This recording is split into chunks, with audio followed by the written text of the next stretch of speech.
Operation સિંદૂર શરૂ થયું અને એ પછી શનિવારે એક પછી એક જે સમાચારો સામે આવ્યા એમાં એક સમાચાર એ સામે આવ્યા કે પાકિસ્તાનના ડિરેક્ટર જનરલ ઓફ મિલિટરી ઓપરેશનને ભારતના ડીજીએમઓ રાજીવ ઘઈની સાથે વાત કરી।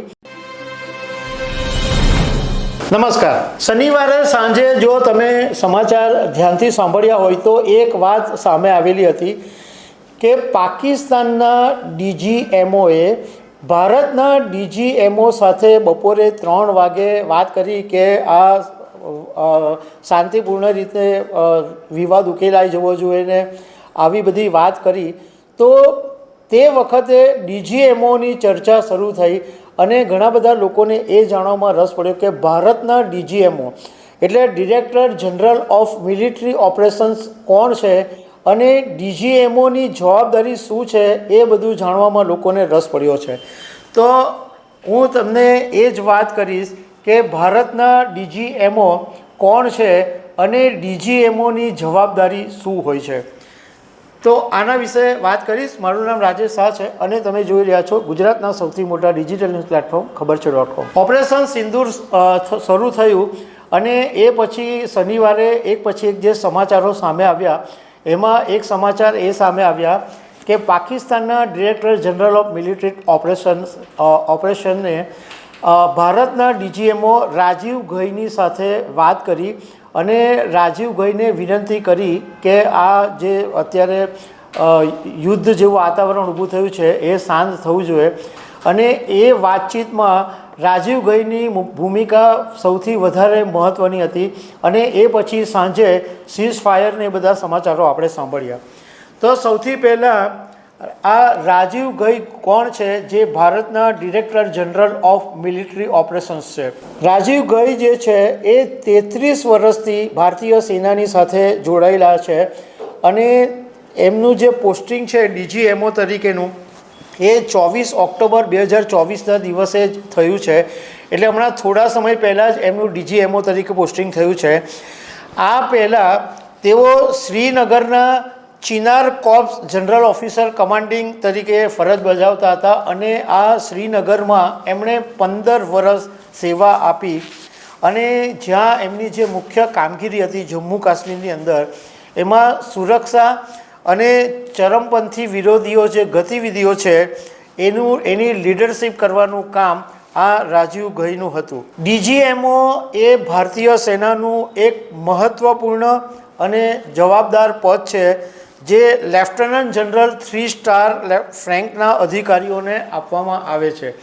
એટલે રાજીવ ઘઈની તમે અનુભવ અને એમની સિનિયરિટી પરથી અંદાજ લગાવી શકો કે કેટલા પાવરફુલ માણસ હશે। એમણે કુમાઓન રેજિમેન્ટની અંદર કામ કર્યું હતું જે ભારતીય સેનાની એક પ્રખ્યાત ઇન્ફન્ટ્રી રેજિમેન્ટ કહેવાય છે।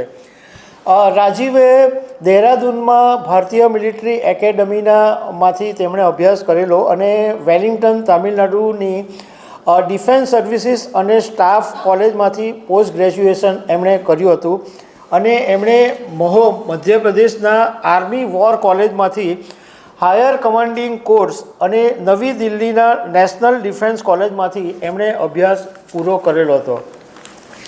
એમની લીડરશિપ ક્વોલિટી પણ બહુ જ જાણીતી છે। એમણે સૈનિકોને શાંતિ અને સ્થિરતા સ્થાપવા માટે અથાગ કામ કરવા માટે હંમેશા પ્રોત્સાહિત કર્યા છે।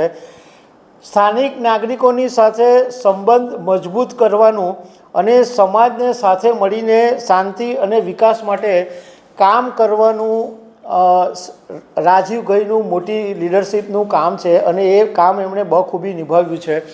અને આ વખતે 2025માં પણ જ્યારે પાકિસ્તાનની સાથે શાંતિ વાર્તા કરવાની હતી તો એની અંદર પણ આ રાજીવ ઘઈની ભૂમિકા જે છે એ મહત્ત્વની હતી।